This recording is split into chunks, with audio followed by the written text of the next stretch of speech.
আল্লাহ বলে, যদি আমার নেয়ামতের প্রশংসা করো আমি নেয়ামত বাড়িয়ে দেব, আর যদি নাশুকরি করো আমি এমন আযাব দেব, জেনে রেখো ইন্না বাতশা রাব্বিকা লাশাদীদ, নিশ্চয়ই তোমার রবের পাকড়াও, তোমার রবের অ্যাটাক, পানিশমেন্ট বড় ডেঞ্জারাস। কারণ আমি আল্লাহ সব সময় ধরি না, ধরলে ছাড়ি না, ধরে ধরে ধরে না, ধরলে আল্লাহ ছাড় দেয় কিন্তু ছেড়ে দেয় না, ঠিক কিনা? আমরা পুলিশকে যতটুকু ভয় পাই আল্লাহরে তার অর্ধেকও ভয় পাই না, তাই না? পুলিশ দেখলে অনেক ভয় পাই, র্যাব দেখলে অনেক ভয় পাই, বন্দুকের নল যদি মাথায় কেউ ধরে অনেক ভয় পায়, এর অর্ধেক আল্লাহরে ভয় পাই না, কারণ দেখি না যে। তো এই সব কিছুর চাইতে বেশি ভয় পাইতে হবে কাকে? আর সব সময় প্রশংসা করতে হবে কার? আল্লাহ এত নেয়ামত আমাদেরকে দিয়েছেন, এই নেয়ামতগুলো গুণে শেষ করা যাবে না। বিষ্ণু বলেছেন সব সময় তোমার জিহ্বাটাকে আল্লাহর জিকির আর প্রশংসা দিয়ে ভিজিয়ে রাখো। তো মান লাজিমাল ইস্তিগফার, যে ইস্তিগফারের সাথে আঠার মতো লেগে থাকে, সে 5টা জিনিস পায় জীবনে। চিল্লায় বলেন না কয়টা?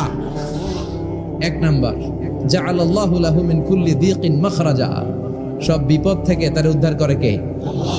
আমাদের জীবনে বিপদ আপদ আছে না নাই? কম না বেশি? কত বিপদ, কত ধরনের বিপদ। যে কোনো সময় দুর্ঘটনা হতে পারে, রোড অ্যাক্সিডেন্ট আছে না নাই? যে কোনো সময় গুম হয়ে যেতে পারেন, আপনারা খুঁজে পাবেন আপনার স্বজনরা। যে কোনো সময় ক্রস ফায়ারের মধ্যে পড়তে পারেন, ঠিক কি না?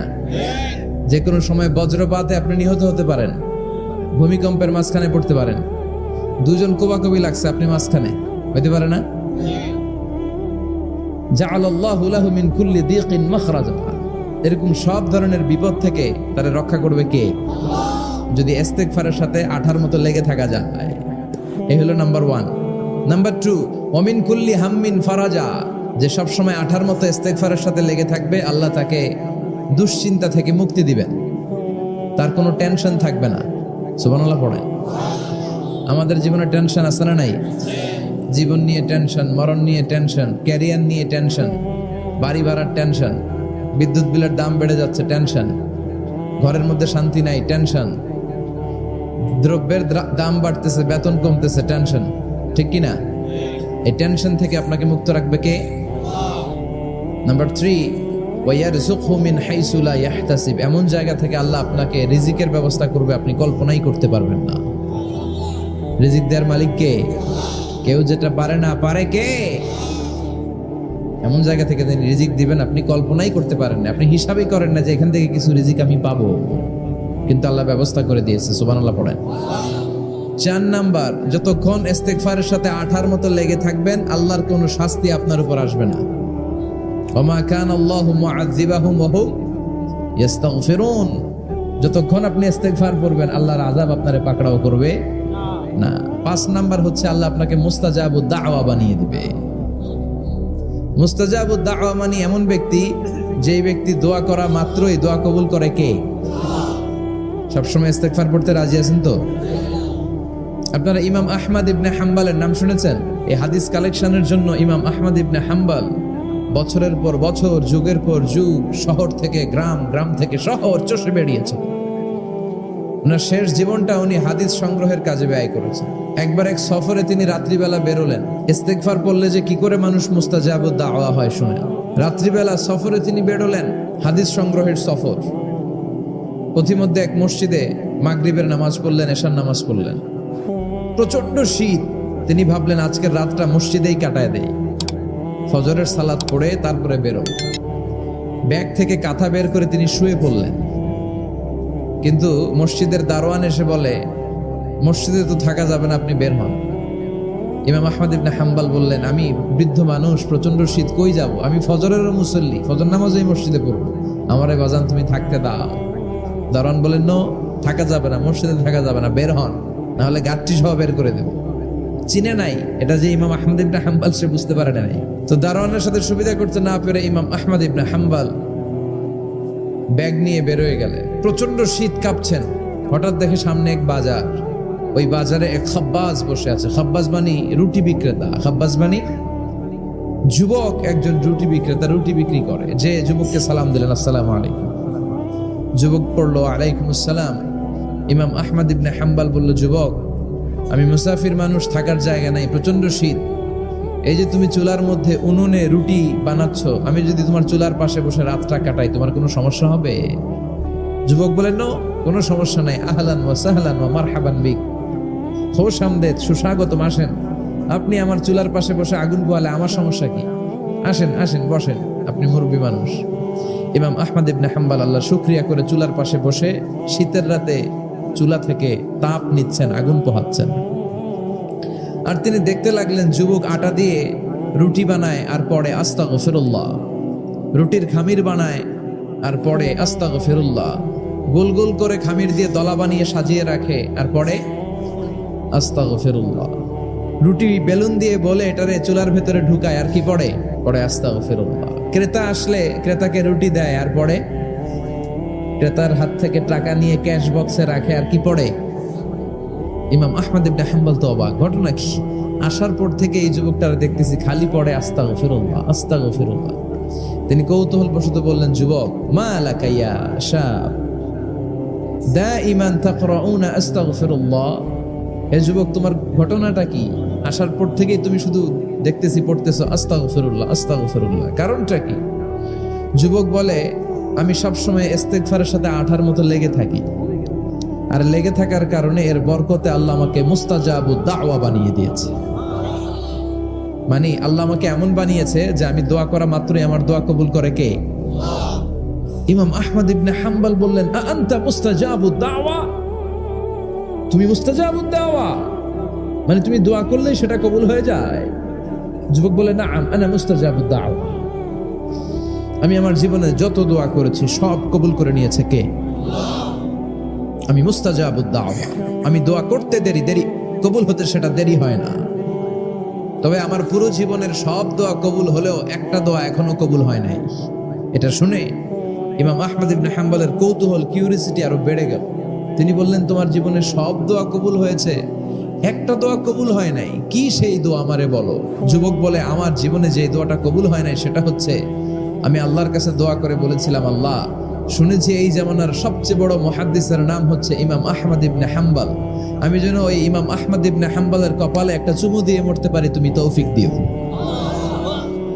ইমাম আহমদ ইবনে হাম্বল নিজেকে আর ধরে রাখতে পারলেন না, চোখের পানি ছেড়ে দিলেন, যুবককে জড়িয়ে ধরলেন আর বললেন, ইয়া শাব, আহমদ ইবনে হাম্বলের কপালে চুমু দেওয়ার জন্য আহমদ ইবনে হাম্বলের দরবারে তোমার যাওয়ার দরকার নাই, আহমদ ইবনে হাম্বল নিজেই তোমার দরবারে ছুটে এসেছে। আনাল আহমদ ইবনে হাম্বল, আমি নিজেই আহমদ ইবনে হাম্বল। চিল্লায় পড়েন আল্লাহু আকবার।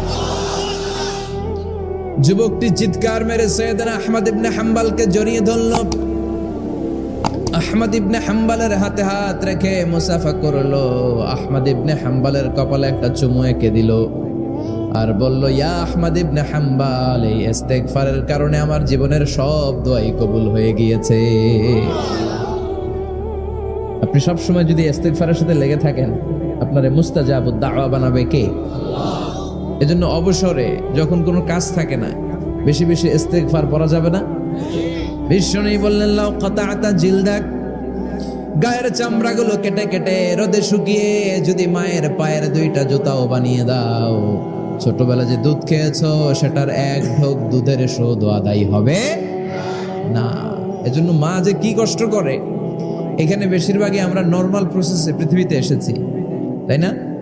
সিজারিয়ান বেবি খুব কম, থাকলে এক দুইটা। নর্মাল প্রসেসে একটা বাচ্চাকে ডেলিভারি করতে একটা মায়ের যে কত কষ্ট হয় আপনি কল্পনাই করতে পারবেন না। চিকিৎসা বিজ্ঞান বলে একজন সুস্থ মানুষ 45 ইউনিট পেইন বা ব্যথা একজন মানুষ সহ্য করতে পারে। ব্যথার তীব্রতা বা মাত্রা যদি 45 ইউনিটের বেশি হয়, যদি ছাড়িয়ে যায়, হয় লোকটা বেহুশ হবে, নয় মরে যাবে। আমার আর আপনার মা যখন আমাদেরকে নর্মাল প্রসেসে ডেলিভারি করেছেন, তখন তারা 45 না 57 ইউনিট প্লাস 57 থেকে 60 ইউনিটের পেইনও তারা ছাড়িয়ে গেছে। 57 ইউনিটেরও বেশি ব্যথা তারা সহ্য করেছে, যেটা কোনো অ্যাক্সিডেন্টে আপনার দেহের 206টা হাড্ডি আছে, তো 20টা হাড্ডি একসাথে কোনো অ্যাক্সিডেন্টে ভেঙে গেলে যত ব্যথা, তার চেয়েও বেশি ব্যথা। এজন্য মায়ের মনে কষ্ট দেয়া যাবে, মায়ের মনে কষ্ট দিয়ে জীবনে কেউ সফল হতে পারে নাই। সাইয়েদনা মূসা আলাইহিস সালাম আল্লাহর একবার জিজ্ঞেস করলেন, আল্লাহ, মাইয়া কুনু জালিসি ইয়াউমাল কিয়ামা, আল্লাহ আমার সাথে কিয়ামতের দিন জান্নাতের সাথী কে হবে? আল্লাহ বললেন জালিসুকা ফিল জান্নাতি জাজ্জার, তোমার সাথী হবে কিয়ামতের দিন বিচার শেষে জান্নাতে যখন ঢুকবা তোমার সাথী হবে একজন কসাই। কসাই চিনেন? কি করে? গোশত কাটে। সাইয়েদনা মুসা আলাইহিস সালাম অবাক হলেন, ঘটনা কি? কসাই, আমি হইলাম নবী আর আমার সাথে জান্নাতে থাকবে? হাউ কাম ইটস পসিবল, এটা কিভাবে সম্ভব? আল্লাহ বললেন নিজেই দেখে আসো এটা কেমন কসাই। সাইয়েদনা মুসা আলাইহিস সালাম ছদ্মবেশে কসাইয়ের দোকানে দাঁড়িয়ে রইলেন। দেখলেন স্পেশাল বিশেষ কোনো আমল নাই, কসাই শুধু গোশত কাটে, গোশত বিক্রি করে। দিন শেষে দোকান বন্ধ করে প্যাকেটের ভেতরে গোশত নিয়ে বাড়িতে রওনা হয়েছে। বাড়ির ভেতরে ঢুকে যাওয়ার পর সাইয়েদনা মুসা আলাইহিস সালাম ঘরের দরজার কড়া নাড়লেন। কসাই বলে মান আনতা, তুমি কে? মুসা আলাইহিস সালাম বললেন আনা মুসাফির, আমি মুসাফির, থাকার জায়গা নেই, আপনি যদি থাকার জায়গা দেন আপনার বাড়িতে থাকবো। কসাই বলে আসেন। সাইয়েদনা মুসা আলাইহিস সালাম ঢুকলেন। কসাই বলে এই ঘরে একটু থাকেন, ওই ঘরে আমার একটু কাজ আছে। মুসা আলাইহিস সালাম বললেন যান, কাজ সেরে আসেন। মুসা আলাইহিস সালাম খেয়াল করলেন ওই ঘরে মাচার উপর থেকে বয়োবৃদ্ধ এক নারীকে তিনি নামিয়ে গোসল করালেন, টাওয়াল দিয়ে গা মুছিয়ে দিলেন, নতুন জামা পরিয়ে দিলেন। এরপর দোকান থেকে আনা সুন্দর গোশতের টুকরাটারে নিজ হাতে কেটে রান্না করলেন। তারপর রুটি বানালেন আর গোশত আর রুটি হাতে নিয়ে ওই মহিলার মুখে তুলে দিচ্ছেন। মহিলা খাচ্ছে, খায় আর বিড়বিড় করে কি যেন দোয়া পড়ে। সুবহানাল্লাহ পড়বেন না?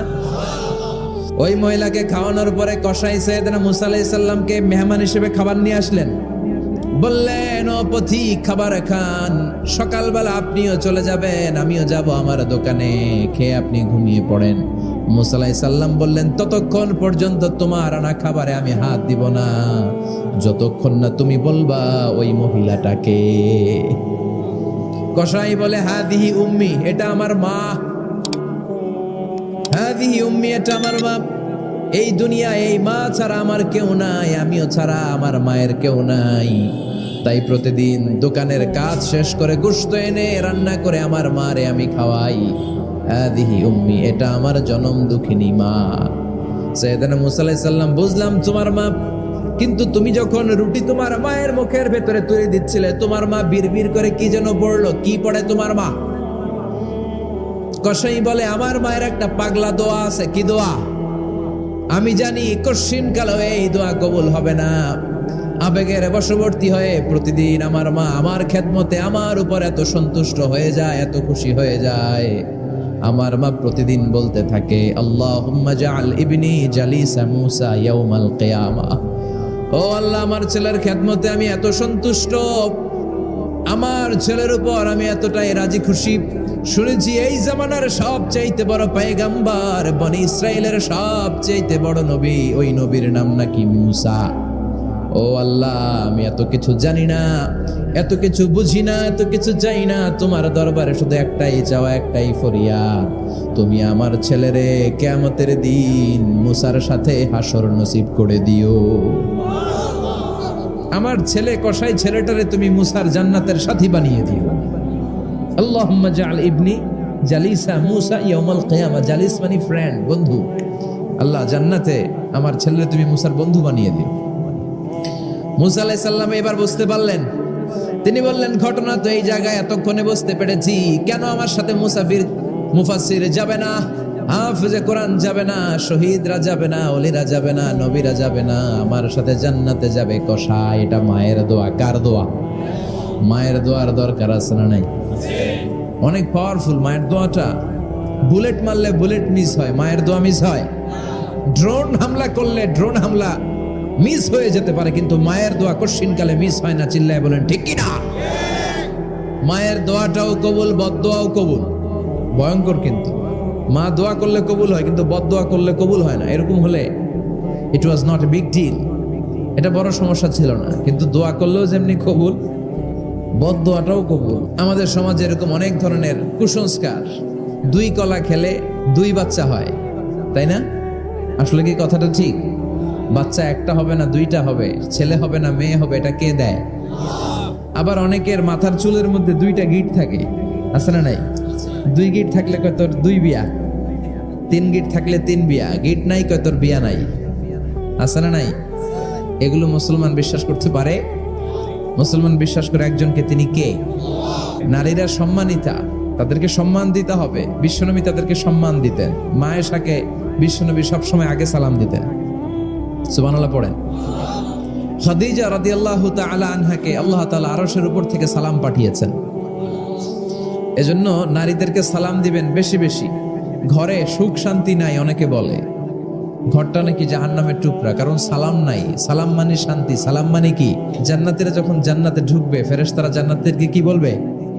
সালাম, শান্তি। Enter the paradise with peace and security. শান্তি এবং নিরাপত্তার সাথে জান্নাতে ঢুকে যান।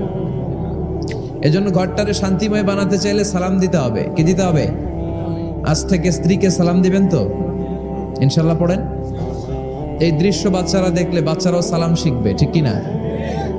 মা খাদিজার ব্যাপারে আল্লাহ বলেছেন, জিব্রাইল তুমি যে খাদিজারে আমার পক্ষ থেকে সালাম দিয়ে দাও, আর খাদিজারে বলে দাও জান্নাতে খাদিজার জন্য এমন ঘর আমি প্রিপেয়ার করে রেখেছি যেই ঘরের ভিতরে কোনো নয়েজ নাই, কোনো আওয়াজ নাই, কোনো ডিস্টার্ব নাই, আছে শান্তি। সুবহানাল্লাহ।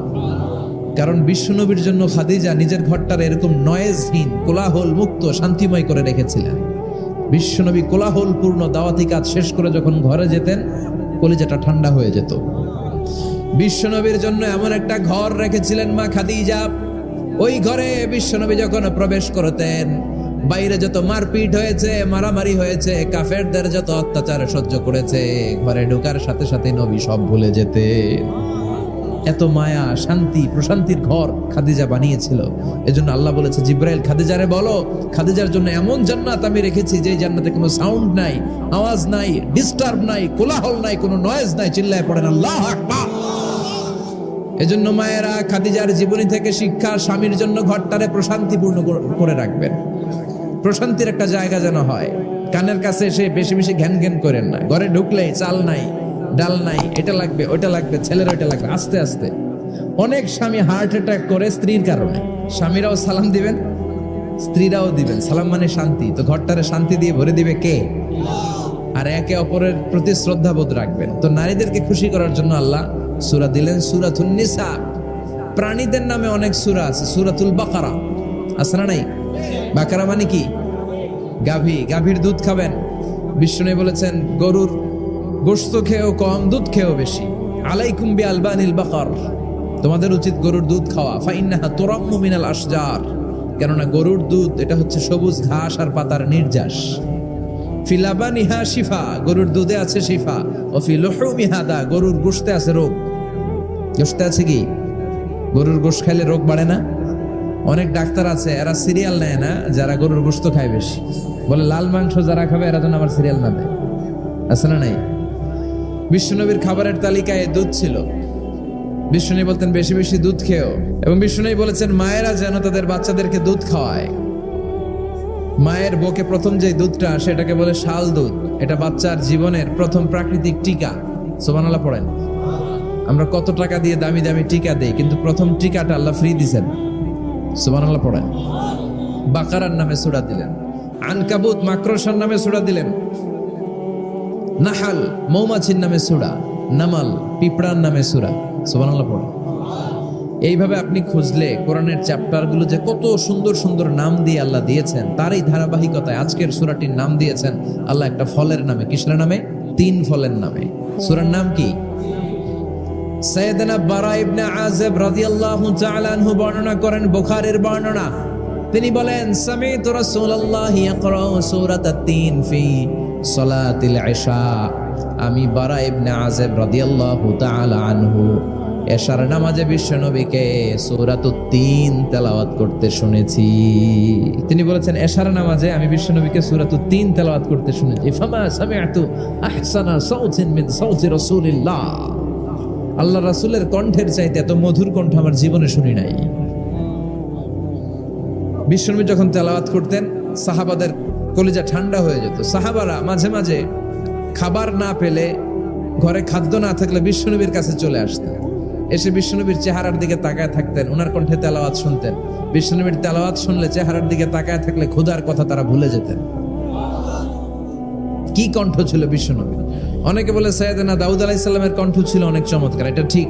কিন্তু বিশ্বনবীর চাইতে বেশি সুন্দর না। আকাবা উপসাগরের তীরে বসে সাইয়েদনা দাউদ যখন তেলাওয়াত করতেন, সাগরের মাছগুলো সাগর ছেড়ে ডাঙায় চলে আসতো, বনের পশু বন ছেড়ে বাইরে আসতো, আকাশের পাখি আকাশ ছেড়ে দিয়ে নিচে নেমে আসতো। কিন্তু বিশ্বনবীর কণ্ঠটা এর চেয়েও বেশি সুন্দর ছিল। সুবহানাল্লাহ পড়েন। বিশ্বনবী সারাদিন যে কোরআনের আয়াতগুলো নাজিল হয়েছে, প্রত্যেক রাত্রে এশার নামাজের পর ঘরের মধ্যে বসে বসে আয়াতগুলো তেলাওয়াত করতেন। আর মক্কার আবু জাহেল, উতবা, সাইবা, ওয়ালিদ ইবনে মুগীরা সবাই লুকিয়ে লুকিয়ে তেলাওয়াত শোনার জন্য বাড়ির চিপায় চলে আসতো। আবু জাহেল, উতবা, সাইবা এটা কি বিশ্বনবীর পক্ষের লোক না বিপক্ষের? বিপক্ষের লোক হয়েও নবীর কণ্ঠের তেলাওয়াত শোনার জন্য পাগল। তাইলে কণ্ঠটা কি নরমাল কণ্ঠ ছিল? যেন তেন কণ্ঠ ছিল। আবু জাহেল ছিল মক্কা শহরের প্রেসিডেন্ট। সে ঘোষণা দিয়ে দিত, কেউ মুহাম্মাদের কণ্ঠের তেলাওয়াত শুনবা না, শুনতে যেতে পারবা না। সবাইকে নিষেধ করে রাত্রিবেলা চোরের মতো নিজেই যাইতো। সুবহানাল্লাহ পড়ে। হজের মৌসুমে আবু জাহেল ঘোষণা দিয়ে দিল, খবরদার, মক্কায় ঢুকার যতগুলো গেট আছে সবগুলো গেটে তোরা দাঁড়ায় থাকবি, হাজিদেরকে বলবি মক্কায় নতুন একটা পাগল এসেছে, তার কথা যারা শুনে তারাও পাগল হয়ে যায়। নাউজুবিল্লাহ পড়েন। তার কর্মী বাহিনী হজের মৌসুমে বিভিন্ন গেটে পাঠায় দিল। মক্কায় ঢুকার হাজিদের যত গেট, বিভিন্ন দেশ থেকে হাজিরা আসবে, কর্মীদেরকে বলে দিল তোরা বলবি এই এলাকায় নতুন এক পাগলের আমদানি হয়েছে, নাম মুহাম্মদ। পড়েন নাউজুবিল্লাহ।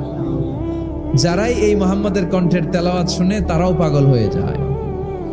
আদেশ অনুযায়ী কর্মীরা মক্কার গেটে দাঁড়িয়ে দাঁড়িয়ে হাজিদেরকে বলল, হাজি সাহেব হজে যান, জমজম খান, খেজুর খান, হজ করেন, সমস্যা নাই, কিন্তু নতুন এক পাগল আসছে, এই পাগলের নাম মুহাম্মদ। এই পাগলের কাছে যারা যায় হেরাও পাগল হয়ে যায়। হাজি সাহেবরা কোনোদিন এই মুহাম্মদ নামটা শুনে নাই, এই প্রথম শুনলো। শুই নাই মনে মনে কয়, যেদিকে যাবো আর নাই যাব, আগে মুহাম্মাদের কাছে যাব। সবার আগে কার কাছে যাব? কারণ মানুষের একটা অভ্যেস হচ্ছে, আল ইনসানু হারিসুন আলা মা মুনিআ, মানুষের যেটা করতে নিষেধ করা হয় বেশি ওইটা মানুষ করে বেশি। মনে মনে হাজিরা বলে, তোমরা নিষেধ করছো তো অবশ্যই যাব, দেখি এই মুহাম্মদটা কে। তার মানে আমাদের বিরুদ্ধে অপপ্রচার করলে এটা আমার পক্ষের প্রচার হয়ে যায়। সুবহানাল্লাহ পড়েন। ইসলামের বিরুদ্ধে অপপ্রচার করলে এটা কি হয়ে যায়? প্রচার হয়ে যায়। ইউরোপ আমেরিকাতে ইসলামের নামে ট্যাগ লাগায় এক্সট্রিমিস্ট, জঙ্গি। আমরা নাকি জঙ্গি, আমরা নাকি এক্সট্রিমিস্ট। তো যারা সিভিলিয়ান আছে, খ্রিস্টিয়ান সিভিলিয়ান, ইউরোপ আমেরিকার সাধারণ জনগণ, তারা ভাবে ঘটনা নাকি মুসলমানদের বিরুদ্ধে এত কথা কেন? তারা ইসলাম নিয়ে গুগলে সার্চ করে, বিভিন্ন বই পড়ে, কোরআনের ইংলিশ ট্রান্সলেশন পড়ে। আগে তারা ইসলাম সম্পর্কে জানতো না, কিন্তু সবাই যখন বলা শুরু করছে জঙ্গি জঙ্গি জঙ্গি, ইসলাম মানেই জঙ্গি, তখন তারা ইসলাম সম্পর্কে পড়তে শুরু করে দিয়েছে। পড়তে পড়তে ইসলামের সুন্দর বাণীগুলো পড়ে ওদের হৃদয় ঠান্ডা হয়ে যায়। যাদের নসিব ভালো, অনেকে কালিমা পড়ে মুসলমান হয়ে যায়। ইউরোপ আমেরিকাতে মুসলমানের সংখ্যা দিন দিন বাড়ছে। মাঝে মাঝে পত্র পত্রিকায় দেখবেন যে কনভার্টেড মুসলমান, ও মুসলমান, ও মুসলমান। ধারণা করা হচ্ছে 2070 সালের মধ্যে ইউরোপ আর আমেরিকায় মুসলমান হয়ে যাবে সংখ্যাগরিষ্ঠ। খ্রিস্টানদের ছাড়িয়ে মুসলমানদের সংখ্যা ইউরোপ আমেরিকায় বেড়ে যাবে। সুবহানাল্লাহ পড়েন। সেই দিন বেশি দূরে নয় যেদিন কালেমার পতাকা হোয়াইট হাউসের উপরে শোভা পাবে। ঘোষণাটা কার? চিল্লায় বলেন, ওয়াদাটা কার? আবু জাহেল ঘোষণা দিয়েছে কেউ যেতে পারবে না, কিন্তু লুকিয়ে লুকিয়ে নিজেই যায়। একটা নির্ধারিত সময়ে বিশ্বনবী তেলাওয়াত করতেন, আর ওই তেলাওয়াতের সময় আবু জাহেল, উতবা, সাইবা, ওয়ালিদ ইবনে মুগীরা সবাই লুকিয়ে লুকিয়ে বিশ্বনবীর ঘরের চারদিকে কান পেতে মধুর কণ্ঠের তেলাওয়াত শুনতো। ফ্রি ফ্রি আরামসে শুনতো এই তেলাওয়াত। বিশ্বনবীর তেলাওয়াত যখন শেষ হয়ে যেত, এরা ভাগলপুর দিত দৌড়। ফিরে যাওয়ার রাস্তা থাকতো একটা, কয়টা? দেখা হয়ে যেত। একজন আরেকজনকে দোষারোপ করতো। আবু জাহেল বলতো, কিরে তোরা আসলি কেন? ওরা বলে, তুই আইলি কেন? দিনের বেলা ভাষণ দেশ মুহাম্মদের বিরুদ্ধে, রাত্রেবেলা চোরের মতো তুই আসিস কেন? একে অপরকে দোষারোপ করে। আবু জাহেল বলে, ঠিক আছে, কাল থেকে আমিও আসবো না, তোরাও আসবি না। চল আমরা শপথ নেই যে কেউ আসবো না। দস্তখত দে, সিগনেচার দে, যেই আসবে তার মাথার চুল কামিয়ে আলকাতরা মেখে মক্কার বাজারে ঘুরিয়ে ঘুরিয়ে অপমান করা হবে। সবাই রাজি। আবু জাহেল বলে, দে রাজি হইলে সিগনেচার দে, সবাইকে আবু জাহিল্লা তুই না তা তুই আগে দে। আবু জাহেল 1 নাম্বার, নাম্বার 2 উতবা, নাম্বার 3 শাইবা, সবাই সিগনেচার। কালকে কেউ যাবে না, কেউ যাবে না। দিন গড়িয়ে রাত আসে, বিশ্বনবীর যখন তেলাওয়াত করার টাইম, ওই টাইমে আবু জাহেলের তেলাওয়াত শোনার প্যারা উঠছে। যারা সিরিয়াল দেখে, সিরিয়াল দেখার প্যারা আছে না একটা, 9টায় সিরিয়াল শুরু হবে, 8:30 থেকে প্যারা ওঠে। কথা কন, আমার সিরিয়াল শেষ হয়ে গেল, সব কাজ বাদ দে, তাড়াতাড়ি টিভির সামনে বস, আছে না নাই? আবু জাহেলেরও প্যারা উঠছে, তেলাওয়াত শোনার প্যারা। টসিং এন্ড টার্নিং, বিছানায় এপাশ ওপাশ করে আর মনে মনে ভাবে, হায় রে আর তো সময় নাই, এই তো শুরু হয়ে যাবে একটু পরে মুহাম্মাদের তেলাওয়াত, না গেলে তো বড্ড মিস হয়ে যাবে। যাই আজকে যেরকম দস্তখত নিছি আর ধমক দিছি, কেউ যাবে না, আমি নিশ্চিত কেউ যাবে না, আমি একটু যাই। উতবা, শাইবা, ওয়ালিদ ইবনে মুগীরা প্রত্যেকেই প্রত্যেকের ঘর থেকে এই একই কথা ভাবছে যে আজকে তো যেই থ্রেড দিছে আবু জাহিল্লাই, আজকে কেউ যাবে না, আমি একটু যাই। সুবহানাল্লাহ পড়ো। আজকেও সবগুলো যে হাজির, বিশ্বনবী মন্ত্রমুগ্ধ করা সুরের ঝংকার তুলে তেলাওয়াত করছেন, আর সবগুলো মন্ত্রে মুগ্ধের মতো তেলাওয়াত শুনছে। বিশ্বনবীর তেলাওয়াত শেষ, সব দিছে দৌড়, ফিরে যাওয়ার রাস্তা কয়টা? আজকেও দেখা। আবু জাহিল্লা কয়, কিরে তোর আইলি কেন? সবাইকে আবু জাহিল্লা তুই আইলি কেন? একে অপরকে দোষারোপ করে। এই ঘটনাটা শোনানোর উদ্দেশ্য হচ্ছে বিশ্বনবীর কণ্ঠটা যেন তেন কোনো কণ্ঠ ছিল না, এই কণ্ঠে সুরের ঝংকার ছিল, ঠিক কিনা? এজন্য সাইয়েদনা বারা ইবনে আযিব রাদিয়াল্লাহু তাআলা আনহু বুখারীর বর্ণনায় বললেন, ফামা সামি'তু আহসানা সাওতান মিন সাওতি রাসূলিল্লাহ, বিশ্বনবীর কণ্ঠের চাইতে এরকম সুরেলা কণ্ঠ আমার জীবনেও আমি শুনি নাই। আর বিশ্বনবীকে এই সূরাটা কোন নামাজে পড়তে শুনছে? পড়বেন তো আপনারা? আল্লাহ তৌফিক দান করো। এই সূরাটা আল্লাহ কসম দিয়ে শুরু করছে, কি দিয়ে? 3 ফলের কসম দিয়ে। মনে রাখবেন, মান কানা ইয়াহলিফ ফালইয়াহলিফ বিল্লাহ, যার কোনো কারণে কসম কাটতেই হয় সেজন্য আল্লাহর নামে কসম কাটে, আউলিয়াসমুত, আর না হলে যেন চুপ থাকে। আল্লাহ ছাড়া কারো নামে কসম কাটা যাবে? কিন্তু আমাদের দেশে অনেক কিছুর নামে কসম আছে না নাই? আমরা কোরআন শরীফের নামে কসম কাটি, অনেক সময় কাবার নামে কসম কাটি, মায়ের বুকের দুধের কসম, বিদ্যার কসম কাটি না? কাটা যাবে? আল্লাহ ছাড়া কারো নামে কসম কাটা যাবে? কিন্তু আল্লাহ চাইলে সবকিছুর নামে কসম কাটতে পারেন। চিল্লায় কোন সুবহানাল্লাহ। সে আল্লাহ বললেন, ওয়াত-তিনি ওয়াজ-যাইতুনি ওয়া তুরি সিনিনা ওয়া হাযাল বালাদিল আমিন। 3-এর কসম। যেমন আল্লাহ কোরআনে যুগের শপথ করেছেন, সময়ের কসম করেছেন। আল্লাহ বলেছেন ওয়াল আসর। কি বলেছেন? ওয়াও আছে না নাই? আল্লাহ পাহাড়ের কসম করেছেন, আল্লাহ বলেছেন ওয়াত-তুর। আল্লাহ ফজরের কসম করেছেন, আল্লাহ বলেছেন ওয়াল ফাজর। জিলহজের প্রথম 10 রাতের কসম করেছেন, তিনি বলেছেন ওয়ালায়ালিন আশার। জোড় আর বেজোরের কসম করেছেন, তিনি কি বলেছেন? ওয়াতর। তারই ধারাবাহিকতা এখানে তিনি 3 ফলের কসম কেটেছেন, আর তিনি বলেছেন ওয়াত্তিন। চিল্লায় বলেন, তিনি কি বলেছেন? মানে 3-এর কসম। কিসের কসম? 3 ফল। ডুমুর ফলের কসম কেটেছেন, কারণ এই ফলের অনেক উপকারিতা আছে। এই ডায়াবেটিস আল্লাহ ভালো করে দিবে। কি খাবেন? ডুমুর ফল খাবেন। অনেক নারীদের ইররেগুলার মেনস্ট্রুয়েশনাল পিরিয়ড হয়, অনিয়মিত অনিয়ন্ত্রিত মাসিক। এই ডুমুর ফলের সেদ্ধ করা পানি যদি খায়, তাদের মাসিক নিয়মিত হয়ে যাবে। এটার মধ্যে অনেক স্ট্রেংথ এন্ড স্ট্যামিনা আছে। আর এই ফলটা জান্নাতি ফল। কি ফল? এটা জান্নাতি ফল। এই 3 গাছটা জান্নাতের গাছ। সাইয়েদনা আদম আলাইহিস সালামকে আল্লাহ বললেন, ওয়ালা তাকরাবা হাযিহিশ শাজারাতা ফাতাকুনা মিনাজ জালিমিন। ও আদম, তুমি আর হাওয়া মিলে জান্নাতে ঘুরো, জান্নাতে খাওয়া দাওয়া করো, যা মনে চায় করো, কিন্তু একটা নিষিদ্ধ গাছ আছে, ওই গাছের কাছে যাওয়া যাবে না। কার কথা? সব খাও, সব করো, কিন্তু নিষিদ্ধ গাছের কাছে যাওয়া যাবে না। আদম আলাইহিস সালাম শয়তানের ওয়াসওয়াসায় পড়ে ওই গাছের ফলই খেয়ে ফেললেন। ওয়ালাকাদ আহিদনা ইলা আদম মিন ক্বাবলু ফানাসিয়া ওয়া লাম নাজিদ লাহু আজমা। আমি আদমকে স্পেশাল একটা অর্ডার করেছি, ওই অর্ডার আদম রক্ষা করতে পারে নাই। পারবে কেমন? আদম তো ভুলে গেছে। আদম আলাইহিস সালাম কি করছে? ভুলে গেছে। ভুল করে তিনি খেয়ে ফেললেন। শয়তানের ওয়াসওয়াসায় পড়ে শুধু আদমই খান নাই, হাওয়াও খেলেন আলাইহিমাস সালাম। খাওয়ার সাথে সাথে ওনাদের জান্নাতের পোশাকগুলো খুলতে আরম্ভ করলো, নেকেড হতে শুরু করলেন।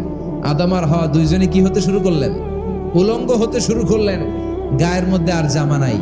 সম্মানিত ভাইয়েরা, এখানে শিক্ষণীয় যে বিষয়টা সেটা হচ্ছে শয়তানের কাজ, শয়তানের মিশন জান্নাতেও যেটা ছিল দুনিয়াতেও এটা।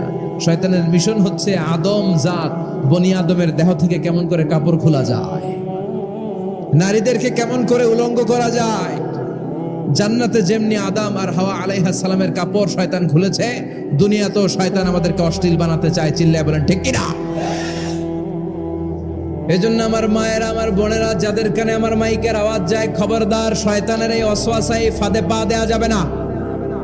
শয়তান চেয়েছে জান্নাতে কেমন করে মা হাওয়ার কাপড় খুলে ফেলা যায়, দুনিয়াতেও শয়তান চায় কেমন করে আপনাদেরকে নেকেড বানানো যায়। ঠিক কিনা? বাংলাদেশে নারীদের কাপড় এখন দেহের মধ্যে বাড়ছে নাকি কমছে? পোশাক আশাক নারীদের খাটো হতে শুরু করেছে, এটা শয়তানের মিশন। এজন্য মায়েরা বোনেরা খবরদার, পোশাককে ছোট করবেন না, খাটো করবেন না, হেজাব পরবেন। এই হেজাবকে ফরজ করেছে কে? এই হেজাব আপনার অধিকার, আপনার অধিকার আপনি বুঝে নেন। হেজাব আপনার অহংকার, এই হেজাব হচ্ছে আপনার আভিজাত্যের প্রতীক। চিল্লায় বলেন ঠিক কিনা? নারী অধিকারের যারা কথা বলে, নারী আন্দোলনের কথা যারা বলে, তাদের কথায় কান দিবেন না। এরা বক্তব্যের মঞ্চে উঠে নারীর অধিকারের কথা বলে, কিন্তু তাদের ঘরেই নারীরা বেশি নির্যাতিতা, তাদের ঘরের কাজের মেয়েগুলাই বেশি নির্যাতিতা। চিল্লায় এখন ঠিক কিনা? তারাই লোহা গরম করে কাজের মেয়েগুলোর পিঠে ছ্যাঁক দেয়, তারাই সুযোগ পেলে ধর্ষণে সেঞ্চুরি করতে দ্বিধাবোধ করে না। চিল্লায় এখন ঠিক কিনা? শয়তানের মিশন জান্নাতে ছিল যেটা, দুনিয়াতেও এটা। পোশাক কি করে আলাদা করা যায়? এই জন্য হেজাব যেন আমরা ভুলে না যাই। হেজাব আপনার আভিজাত্যের প্রতীক, আপনার সৌন্দর্য, আপনার সম্ভ্রম, আপনার স্ট্যাটাস তো আপনার হেজাবের মধ্যে শোভা পায়। ঠিক কিনা? কিন্তু দিনকে দিন পোশাক ছোট হতে শুরু করেছে। হেজাবে একটা নারীকে যত সুন্দর, রূপবতী, গুণবতী, সুস্নিগ্ধা লাগে, অন্য কোনো পোশাকে লাগে? আল্লাহ আমাদেরকে বোঝার তৌফিক দান করুন। সাইয়েদনা আদম আলাইহিস সালাম, হাওয়া আলাইহিস সালাম জান্নাতের ভেতরে যখন উলঙ্গ হয়ে গেল, লজ্জাস্থান ঢাকার জন্য জান্নাতের বিভিন্ন গাছের দিকে দৌড়ায়, দৌড়িয়ে দৌড়িয়ে যেই গাছের পাতা দিয়ে তারা সেদিন লজ্জাস্থান ঢেকেছিল, ওই গাছের নাম ছিল তিন গাছ। কি গাছ? ওই তিনের কসম কোরআনে কেটেছে কে? সেজন্য আল্লাহ বললেন, ওয়াত্তিনি ওয়াজ্জাইতুনি ওয়া তুরি সিনিনা ওয়া হাযাল বালাদিন আমিন। সুবহানাল্লাহ পড়েন। তিনের কসম, জাইতুনের কসম। জাইতুন মানে জলপাই। এই জাইতুন গাছগুলো আরব দেশে হিল ট্রাক্স, পাহাড়ি এরিয়াতে হয়, 100 বছর বেঁচে থাকে। বিষ্ণু বলেছেন, কুলু জাইতা ওয়াদ্দাহিনু ফাইন্নাহা মিন শাজারাতিন মুবারাকা। বিষ্ণু বললেন, জাইতুনের তেল খাও, জাইতুনের তেল গায়ের মধ্যে দাও, জাইতুনের তেল মালিশ করো। জাইতুনের ভেতরে বরকত ঢুকায় দিয়েছে কে? জাইতুনের তেল দাড়িতে, চুলে মালিশ করলে দাড়ি চুল সহজে পাকে না। বিশ্বনবী সব সময় দাড়িতে চুলে জাইতুন মাখতেন। আমি নিজেও মাখি প্রতিদিন, আপনারাও মাখবেন। বাজারে পাওয়া যায়, যে বলবেন অলিভ অয়েল, কি বলবেন? অলিভ অয়েল বললে আপনাকে দিবে। স্পেনের, মেড ইন স্পেন, এদের অলিভ অয়েল ভালো। ফিলিস্তিনের যে অরিজিনাল অলিভ অয়েল, এটা ভালো, এটা খাওয়া যায়। তাম্বুতু বিদ্দুহুনি ওয়া সিবগিল্লিল আখিলিন, এটার অনেক কাজ, খাওয়াও যায়, মালিশও করা যায়, জাইতুনের ডাল ভেঙে মেসওয়াকও করা যায়। সুবহানাল্লাহ পড়েন। বিষ্ণু বললেন, নি'মাস সিওয়াকি আজ-জাইতুন, জাইতুনের মেসওয়াক কতই না ভালো। ফাইন্নাহা সিওয়াকি ওয়া সিওয়াকুল আমবিয়াই মিন ক্বাবলি, কেননা আমি বিশ্বনবী নিজে জাইতুনের ডাল ভেঙে মেসওয়াক করি। আমার আগে লক্ষাধিক নবীরা সবাই জাইতুনের ডাল দিয়ে মেসওয়াক করেছেন। সুবহানাল্লাহ পড়েন। আপনার দেহের ব্যাড কোলেস্টেরলের লেভেল কমে যাবে যদি জাইতুন আপনি খান। দাড়িতে মাখবেন, চুলে মাখবেন, আবার সালাদের মধ্যেও জাইতুনের তেল দিয়ে খাওয়া যায় যদি এক্সট্রা ভার্জিন হয়। এরপরে রব্বুল আলামিন বলেন, ওয়া তুরি সিনিন,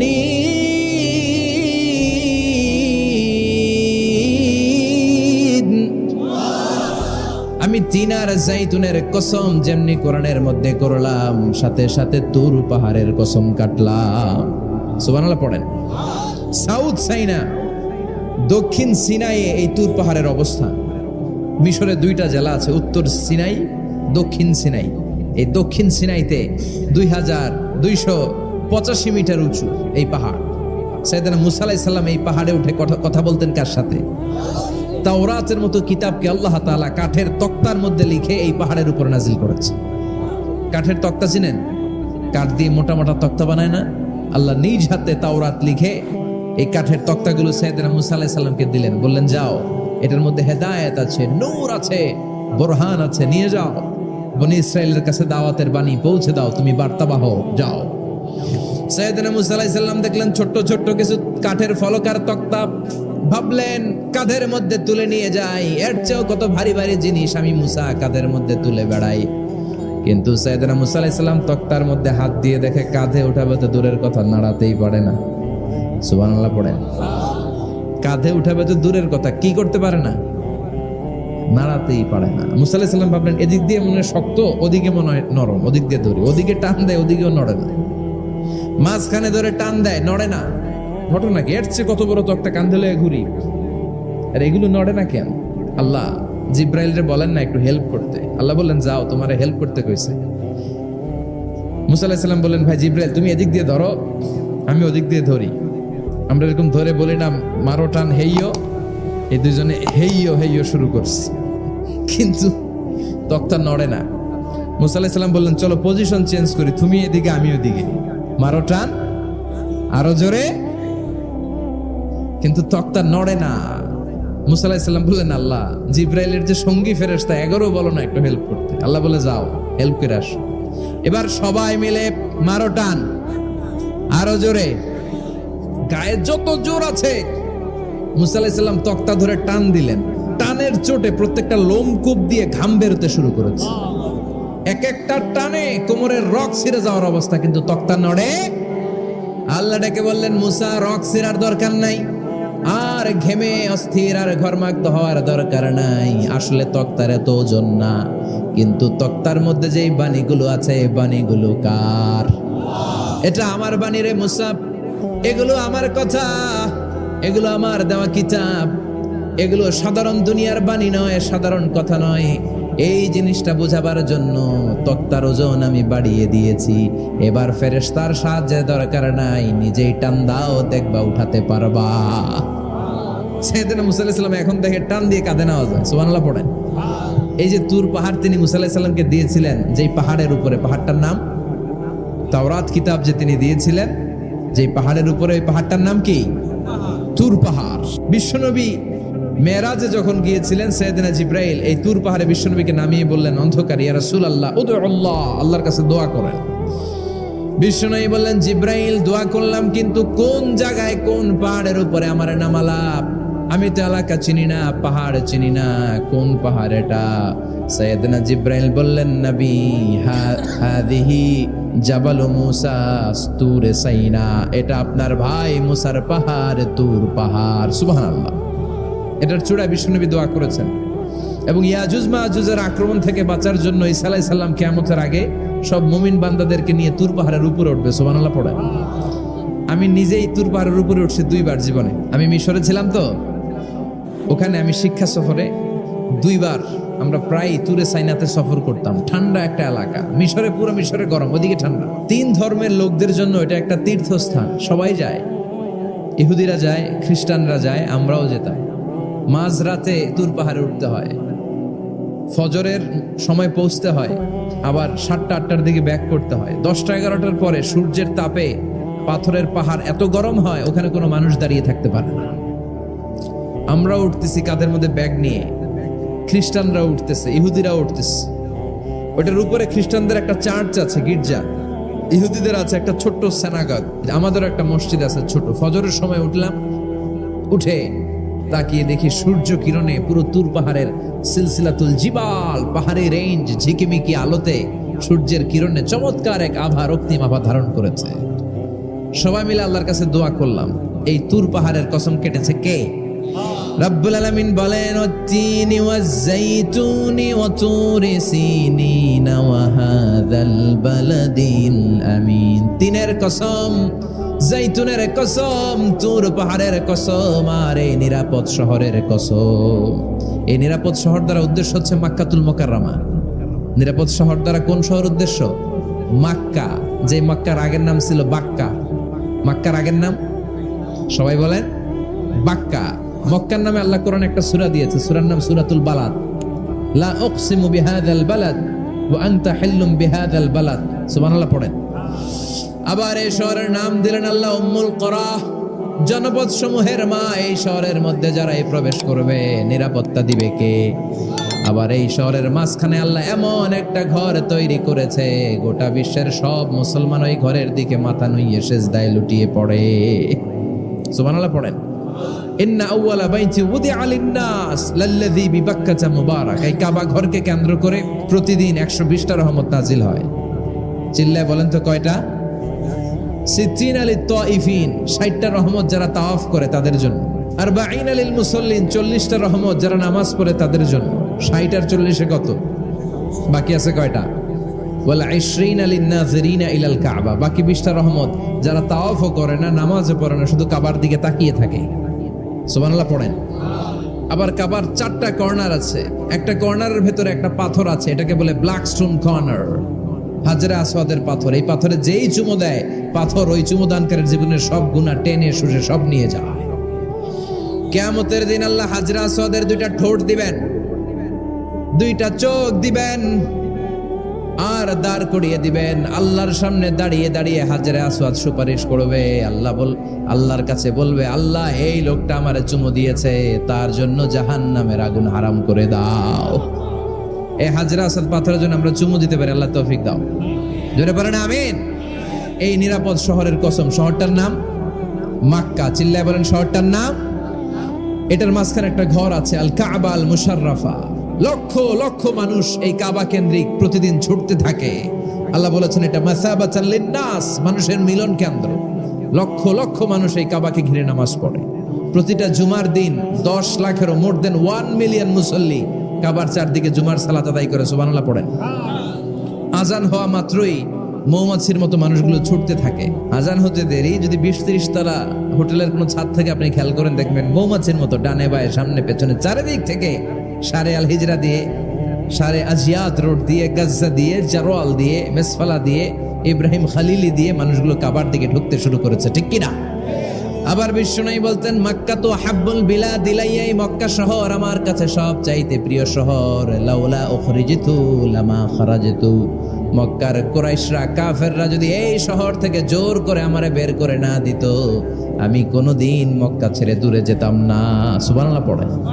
বিশ্বনবীর জন্মস্থান এই শহর, যেখানে বিশ্বনবী জন্মেছেন ওইখানে আছে মাকতাবা, লাইব্রেরি। কি আছে? হজ ওমরা যারা করেছেন তারা দেখবেন ওখানে গেলেই ফ্রিতে বই দেয়। কি দেয়? বিশ্বনবীর জন্মস্থানের ঠিক পাশেই আবু জাহেলের জন্মস্থান। ওইখানে কি আছে জানেন? হাম্মাম, হাম্মাম আবি জাহাল। বাঙালি হাজিদের বুক ভরা ঘৃণা তার জন্য। বাঙালি হাজিরা বলে, আবু জাহিল্লার টয়লেট কই, যাইয়া সব ভরাই দিয়ে আসুন। জেদ্দাতে নেমেই খুঁজতে আরম্ভ করে, আবু জাহিল্লার টয়লেট কই। সবাই বলে, এই না জেদ্দায় আসলেন, মক্কা তো 80 কিলো দূরে, আপনি যাবেন, ওমরা করবেন, বিশ্রাম নেবেন হোটেলে, এরপরে জিয়ারা যখন করায় তখন ওখানে নেয়। কিন্তু নাইম্মাই কই আবু জাহিল্লার টয়লেট কই। কি ক্ষোভ তার প্রতি, না? কি ক্ষোভ আর ঘৃণা। আর বিশ্বনবীর জন্য অন্তর ভরা ভালোবাসা আছে না নাই? এজন্য ইসলাম হচ্ছে শান্তির ধর্ম। জঙ্গিপনা যারা করে, সন্ত্রাসবাদের কথা যারা সমাজে উস্কে দেয়, তাদের জন্য ইসলামে কোনো শান্তি নাই। আবু জাহেল ছিল সন্ত্রাসদের লিডার, ঠিক কি না? Leader of the all terrorist, কুখ্যাত ইন্টারন্যাশনাল সন্ত্রাসী আবু জাহেল। আর বিশ্বনবী ছিলেন মুজাহিদ। বিশ্বনবী কি ছিলেন? মুসা আলাইহিস সালাম ছিলেন মুজাহিদ। ফেরাউন ছিল কুখ্যাত সন্ত্রাসী আর জঙ্গি, ঠিক কিনা? সাইয়েদনা ইব্রাহিম ছিলেন মুজাহিদ আর নমরুদ ছিল জঙ্গি, ঠিক কিনা? যারা ইসলামের পক্ষে কথা বলে তারা মুজাহিদ, আর যারা ইসলামের বিপক্ষে তারা সন্ত্রাস আর জঙ্গি। চিল্লায় বলেন ঠিক কিনা? সে আল্লাহ ডেকে বললেন, গোলামুত্তিনি ওয়াজ-যাইতুনি ওয়া তুরি সিনিনা ওয়া হাযাল বালাদিল আমিন। 3 ফলের কসম, জাইতুনের কসম, তুর পাহাড়ের কসম, বিশ্বনবীর জন্মস্থান মক্কাতুল মুকাররমার কসম। 4টা জিনিসের কসম কেটেছে কে? চারটা জিনিসের কসম কেটে আল্লাহ একটা কথা বলবেন, ওই কথাটার গুরুত্ব বেশি না কম? লাকাদ খালাকনাল ইনসানা ফি আহসানি তাকওয়িম। সবাই পড়েন, লাকাদ খালাকনাল ইনসানা ফি আহসানি তাকওয়িম। নিশ্চয় আমি মানুষের চেহারাটারে, আকৃতিটারে বড্ড চমৎকার আকৃতি দিয়ে তৈরি করেছি। সুবহানাল্লাহ। মানুষের মতো কোনো সুন্দর প্রাণী পৃথিবীতে নাই। আছে? গরু দেখবেন সবগুলোর চেহারা একরকম, কুকুরের অলমোস্ট সব কুকুরের কেন্দ্রীয় চেহারা এক, সব ছাগলের কেন্দ্রীয় চেহারা এক, কিন্তু একটা মানুষের সাথে আরেকটা মানুষের চেহারা মিলে? আমার সাথে হুজুরের চেহারার মিল আছে, হুজুরের সাথে ভাইয়ের, ভাইয়ের সাথে আপনার। 700 কোটি মানুষ নাকি পৃথিবীতে এখন আছে। এই 700 কোটির সাথে একটার লগে আরেকটার মিলে? কত 700 কোটি ময়রা কবরে ভূত হয়ে রয়েছে, একটার সাথে আরেকটার মিল ছিল? আরো কত 700 কোটি যে কিয়ামতের আগে আসবে, একজনের সাথে আরেকজনের চেহারার কোনো মিল খাবে? এরপর আপনি হিউম্যান অ্যানাটমি নিয়ে গবেষণা করেন, পায়ের পাতা থেকে শুরু করে মাথার তালু পর্যন্ত একটার পর একটা অঙ্গ এমন ভাবে আল্লাহ তৈরি করেছে, পৃথিবীর কোনো ডিজাইনারের কোনো ডিজাইন দ্বারা এটাকে মাপজোক আর পরিমাপ করা সম্ভব না। চিল্লায় বলেন ঠিক কিনা? এজন্য আল্লাহ বললেন, লাকাদ খালাকনাল ইনসানা ফি আহসানি তাকওয়িম। মানুষকে চমৎকার আকৃতি দিয়ে তৈরি করেছে কে? আমাদের যে অঙ্গটা ঠিক যেখানে বসানো দরকার, ঠিক সেই অঙ্গটা আল্লাহ তাআলা ওইখানেই বসিয়েছে, ঠিক কিনা? আল্লাহর সৃষ্টির মধ্যে কোনো খুঁত ধরার, ভুল ধরার ক্ষমতা কারো আছে? এক লোক বট গাছের তলায় বসে বিশ্রাম নিচ্ছে, আর বট ফল দেখে অবাক যে এত মোটা বট গাছ, ফলগুলো এত ছোট। বট ফল ছোট হয় না নাকি এত বড়? আর পাশেই ছিল কুমড়া গাছ, লাউ গাছ। আল্লাহরে গালে দিতেছে, আল্লাহর কি রুচি! চিকন চিকন কুমড়া গাছ, চিকন চিকন লাউ গাছ, এত বড় ফল, আর ইয়া মোটা বট গাছ, এতটুকু ফল। আল্লাহরে গালি দিতে দিতে ঘুমাই গেছে। আল্লাহরে গালি মারতে মারতে কখন যে ঘুমাই গেছে নিজেও জানেন। হঠাৎ একটা বট ফল পড়ছে একেবারে নাকে, লাফ দিয়ে উঠেছে। উঠে দেখে নাক দিয়ে রক্ত বেরোচ্ছে, ব্লিডিং। নাকের রক্ত মুছে আর পড়তে আরম্ভ করছে আলহামদুলিল্লাহ। কি পড়ে? মনে মনে কয়, আল্লাহরে কেন গালি দিলাম? ওই কুমড়া যদি এইখানে হইতো, ওই লাউ যদি এইটার উপরে হতো, কুমড়া যদি একটা নাকের উপরে পড়তো, আমি নিজেই কুমড়া হইয়া যাইতাম। ঠিক কিনা? সুবহানাল্লাহ পড়েন। মা খালাকতা হাদা বাতিলা। এমনি এমনি আল্লাহ কিছু বানায় নাই, যেখানে যেটা যতটুকু দরকার সেটা করে দিয়েছে কে? চোখ যেখানে থাকা দরকার চোখ দিছে কে? নাক যেখানে দরকার নাক দিছে কে? চোখ কান এদিকে না হইয়া যদি অন্যদিকে হইতো সুবিধা হইতো? যেখানে যেটা যেভাবে দরকার দিয়ে দিয়েছে কে? আবার এখানে এয়ার ক্যানেল দিলেন। অনেকে কয় এগুলা দিছে কেন? এই ক্যানেল কিন্তু দরকার। ক্যানেল না থাকলে আপনার কথা ঢুকবে না, আপনি বুঝবেন না। অনেকের এই কানের ডিফেক্ট আছে, ডিফর্ম বেবি, এই রোগ নিয়ে জন্মাইছে, কানে মেশিন লাগানো লাগে, এই ক্যানেলের সমস্যা। এটা কেটে দিলে আপনি কান কাটা রমজান, কান কেটে দিলে আপনি কান কাটা রমজান হয়ে যেতেন। এই ক্যানেল দিয়ে ঘুরে ঘুরে সাউন্ড ওয়েভ গুলো যায়, ফলে আমরা শুনতে পাই। এই ক্যানেল না থাকলে শুনতে পেতাম না। তার মানে মা খালাকতা হাদা বাতিলা, এমনি এমনি কিছু দেয় নাই। 206টা হাড্ডি দিয়ে আমাদের মানুষের দেহ, ছোট্ট হাড্ডিটা আল্লাহ দিয়ে দিছে এখানে। এটার ভিতরে একটা ড্রাম আছে, এটার বলে এয়ার ড্রাম।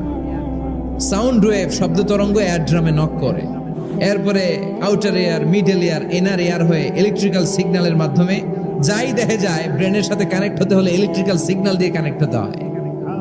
এই সাউন্ড ওয়েভ, শব্দ তরঙ্গগুলো ইলেকট্রিক্যাল সিগন্যাল দিয়ে ট্রান্সমিট হয়ে ব্রেইনের হেয়ারিং নার্ভ, শুনবার যে স্নায়ু, ওইখানে নক করে। নক করা মাত্রই শব্দ তরঙ্গ আপনার শুনবার অনুভূতি জাগায়। এই সূক্ষ্মাতি সূক্ষ্ম কাজ কত ছোট্ট আর অল্প সময়ে করে দিচ্ছে কে? চোখ দিয়ে তাকানো মাত্রই দেখি কত রঙের রং দেখি। Human eyes can identify, can recognise more than 10 million colours. আমার কথা না, চক্ষু বিশেষজ্ঞদের কথা। মানুষের চক্ষু 10 মিলিয়নেরও বেশি রং, 1 মিলিয়নে 10 লাখ, 10 মিলিয়নে 1 কোটি, 1 কোটিরও বেশি ধরনের রং এই চোখ শনাক্ত করতে পারে। সাইজ মাত্র 2 মিলিমিটার। ছোট্ট এই চোখ দিয়ে এত কিছু দেখার সুযোগ দিয়েছে কে? এজন্য রব্বুল আলামিন বলেন লাকাদ খালাকনাল ইনসানা ফি আহসানি তাকওয়িম, আমি মানুষকে সবচাইতে সুন্দর আকৃতিতে তৈরি করেছি। সুবহানাল্লাহ। আমরাই শুধু মাথা উঁচু করে দাঁড়াতে পারে, গরু এরকম মাথা উঁচু করে দাঁড়াতে পারে? গরুর মাথা নিচে, ছাগলের মাথা নিচে, সবার মাথা নিচে। মানুষই দুই পায়ে ভর করে শির দ্বারা মানে স্পাইনাল কর্ডের উপর টান টান হয়ে মাথাটা উঁচু করে এইভাবে দাঁড়ায়। পৃথিবীতে একটাই সৃষ্টি, এজন্য আল্লাহ এই সৃষ্টির নাম দিয়েছে আশরাফুল, যে মখলুকাতের কাছে নূরের ফেরেশতাও সেজদা দিতে বাধ্য হয়েছে, ঠিক কিনা? আশরাফুল মখলুকাত বানালেন। এত বৈচিত্র্য মানুষকে আল্লাহ দিয়েছেন, বিবেক দিয়েছেন, আবেগ দিয়েছেন, বাক শক্তি, কথা বলার ক্ষমতা। কোনো প্রাণীর আছে? সুবহানাল্লাহ কইবেন না? বিবেক দিয়েছেন, আবেগ দিয়েছেন, বাক শক্তি দিয়েছেন, উপলব্ধি করবার মতো ক্ষমতা দিয়েছেন। আশরাফুল মখলুকাত বানিয়েছেন এই মানুষকে। এই মানুষের মধ্যে আল্লাহ অনেক ক্যাপাসিটি দিয়েছেন। আবার আল্লাহ বললেন ওয়ামিন আয়াতিহি খালকুস সামাওয়াতি ওয়াল আরদি ওয়াখতিলাফু আলসিনাতিকুম ওয়া আলওয়ানিকুম ইন্না ফি যালিকা লাআয়াতিন লিল আলিমিন।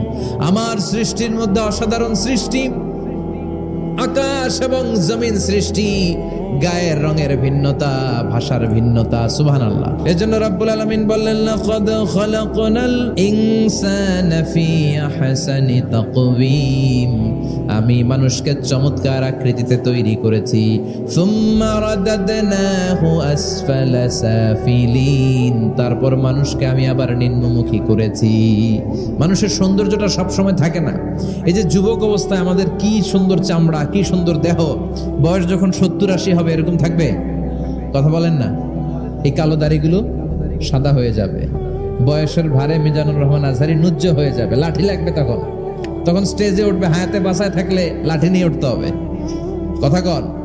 আমার নানা বাইরে দেখতাম গাড়িতে একটা লাঠি রাখতো, মরহুম পীর সাহেব গোলাম সাদেক সাঈদী, গাড়িতে সব সময় লাঠি। এই লাঠি নিয়ে গাড়ি থেকে বেরোতো, লাঠি দিয়ে সিঁড়ি বেয়ে উঠতো, মাঝে মাঝে আমরা ধরেও উঠাতাম। তো উনি কি এরকম ছিল না? একদিন ইয়াং তাগড়া যুবক, রং ধরা যৌবন, জং ধরে শেষ থাকে না। আসফালা সাফিলিন এর দুইটা তাফসীর, একটা হচ্ছে ইলা আরজালিল উমর, সব সময় মানুষ যুবক থাকে না, একটা সময় তারে বৃদ্ধ বানিয়ে দেয় কে? আবার আল্লাহ বুঝালেন মানুষ ভালো হলে অনেক ভালো হয়, খারাপ হলে অনেক খারাপ। মানুষ ভালো হলে ফেরেশতার চেয়ে ভালো, মানুষ খারাপ হলে পশুর চেয়েও খারাপ। কথা বলেন ঠিক কিনা? এক পশু আরেক পশুরে মারে না, এক পশু আরেক পশুরে হত্যা করে না, কিন্তু মানুষ মানুষের মারে কি মারে না? A lion never kills a lion, a dog never kills a dog, an elephant never kills an elephant. একটা হাতি একটা হাতিরে মারে না, কুকুর কুকুরে মারে না, কিন্তু মানুষ মানুষকে মারে কিনা? এজন্য আল্লাহ বললেন লাকাদ খালাকনাল ইনসানা ফি আহসানি তাকওয়িম সুম্মা রাদাদনাহু আসফালা সাফিলিন ইল্লাল্লাযীনা আমানু ওয়া আমিলুস সালিহাতি ফালাহুম আজরুন গায়রু মামনুন। দুই শ্রেণীর মানুষের এই বিপদ নাই, যারা ঈমান এনেছে, সৎ কর্ম করেছে। কার কথা? তবে ঈমানটা হতে হবে নির্ভেজাল। ওই ঈমানে শিরকের কোনো ছিটেফোঁটা থাকতে পারবে? তাহলে ওই ঈমান আপনারে মুক্তি দিবে। চিল্লায় বলেন ঠিক কিনা? ওয়া আমিলুস সালিহাত, নেক কাজ করে, সৎ কাজ করে, ফালাহুম আজরুন গায়রু মামনুন, তাদের জন্য এমন প্রতিদান আছে যেটা শেষ হবে না। আমাদের জন্য সবচেয়ে বড় প্রতিদান হচ্ছে জান্নাত। মুমিনের জন্য সবচেয়ে বড় পাওয়া হচ্ছে জান্নাত। চিৎকার করে বলতে হবে সবচেয়ে বড় প্রতিদান কি?